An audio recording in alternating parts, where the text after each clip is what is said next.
भारत के यशस्वी प्रधानमंत्री आदरणीय श्रीमान नरेंद्र मोदी जी, श्री रमेश चंद्र जी,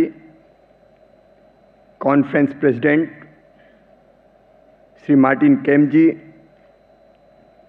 हिमांशु पाठक जी और दुनिया भर के अनेक देशों से पधारे हुए मेरे प्रिय बहनों और भाइयों, भारत की इस धरती पर मैं सबसे पहले आपका हृदय से स्वागत करता हूं, अभिनंदन करता हूं। मित्रों, जैसा कि अभी बताया गया, प्रधानमंत्री श्रीमान नरेंद्र मोदी जी के नेतृत्व में आज भारत की कृषि विकास दर लगातार दुनिया में सबसे ज्यादा बनी हुई है। हमने जो प्रधानमंत्री जी के नेतृत्व में प्रयत्न किए हैं, उत्पादन बढ़े, लेकिन साथ में भारत की चिंता भी रही है कि वो उत्पादन सुरक्षित उत्पादन हो, मानव शरीर के लिए भी और धरती के स्वास्थ्य के लिए भी, मिट्टी के स्वास्थ्य के लिए भी। हमारे प्रधानमंत्री जी की भी चिंताएं हैं। केमिकल फर्टिलाइजर के अधिक उपयोग के कारण जो उत्पादित अन्न हो, फल और सब्जियां हो, उसके विपरीत प्रभाव मानव शरीर पर पड़ रहे हैं और लगातार सॉइल हेल्थ खराब हो रही है। इसलिए भारत अब प्राकृतिक खेती पर बल दे रहा है। हमारे सामने अनेकों चिंताएं हैं, मैं विस्तार में नहीं जाऊंगा। पूरी तरह से भूख और कुपोषण समाप्त करना है, क्लाइमेट चेंज के खतरों से निपटना है, बढ़ते हुए तापमान के कारण घटता हुआ उत्पादन गंभीर चिंता का विषय बना हुआ है। आने वाले पीढ़ियों की भविष्य की भी हमको चिंता करना है।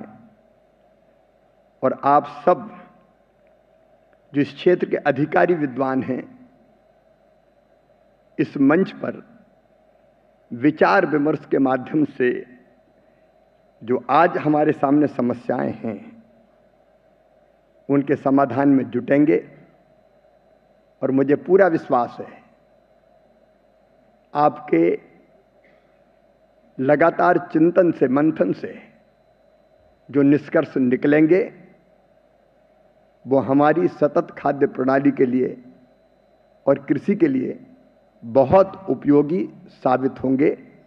भारत की परंपरा है वसुदैव कुटुंबकम की, सारा विश्व एक परिवार है।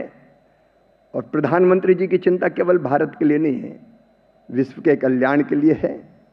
और इसलिए भारत की प्रतिबद्धता है कि हम न केवल खाद्य सुरक्षा को मजबूत करें, बल्कि इस धरती को आने वाली पीढ़ियों के लिए सुरक्षित छोड़ें।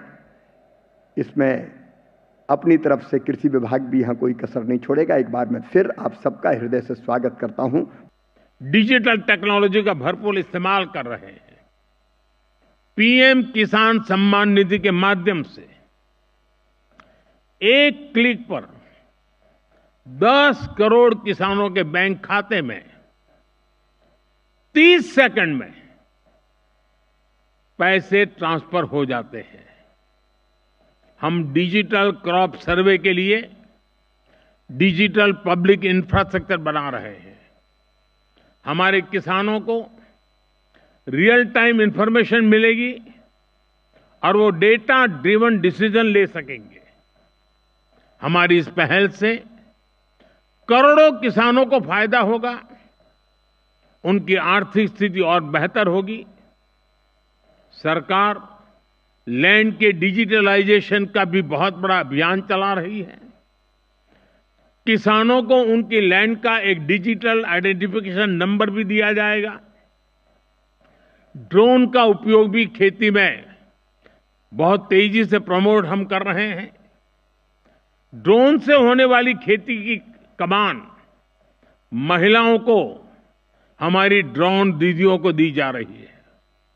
ये जो भी कदम है, इनसे भारत के किसानों का तो फायदा हो गया ही, इससे ग्लोबल फूड सिक्योरिटी को भी ताकत मिलेगी। फ्रेंड्स, आने वाले 5 दिनों में आप सभी यहां खुलकर चर्चा करने वाले हैं। यहां मैं बड़ी संख्या में महिलाओं की भागीदारी, युवाओं की भागीदारी देखकर अधिक प्रसन्न हो रहा हूं। आपके आइडियाज पर सबकी नजर रहेगी। मैं आशा करता हूं कि इस कॉन्फ्रेंस से हम दुनिया को सस्टेनेबल एग्री फूड सिस्टम से जोड़ने के रास्ते खोज सकेंगे। हम एक दूसरे से सीखेंगे भी और एक दूसरे को सिखाएंगे भी। साथियों, आप कृषि जगत से जुड़े हुए लोग हैं, तो एक और जानकारी आपके सामने रखना मुझे बड़ा मन करता है। मुझे पता नहीं है दुनिया में कहीं किसी किसान का स्टैच्यू हो। हमने दुनिया में सबसे ऊंचे स्टैच्यू के रूप में स्टैच्यू ऑफ लिबर्टी की चर्चा सुनी है, लेकिन मेरे सारे कृषि जगत के लोगों को जानकर के खुशी होगी कि भारत में आजादी के आंदोलन में जिस महापुरुषों ने किसान शक्ति को जागृत किया, किसानों को आजादी के आंदोलन का मुख्य धारा में जोड़ा, वे सरदार वल्लभ भाई पटेल की दुनिया की सबसे ऊंची प्रतिमा भारत में है। स्टैच्यू ऑफ लिबर्टी से डबल उसकी ऊंचाई है और एक किसान नेता की है। और दूसरी विशेषता है कि ये जो स्टैच्यू बनाया गया है, तो भारत के 600,000 6 लाख गांवों से हर गांव में किसानों को कहा गया कि आप खेत में जिस लोहे के औजार का उपयोग करते हैं, वैसा अपने खेत में उपयोग किए हुए औजार का टुकड़ा हमें दीजिए।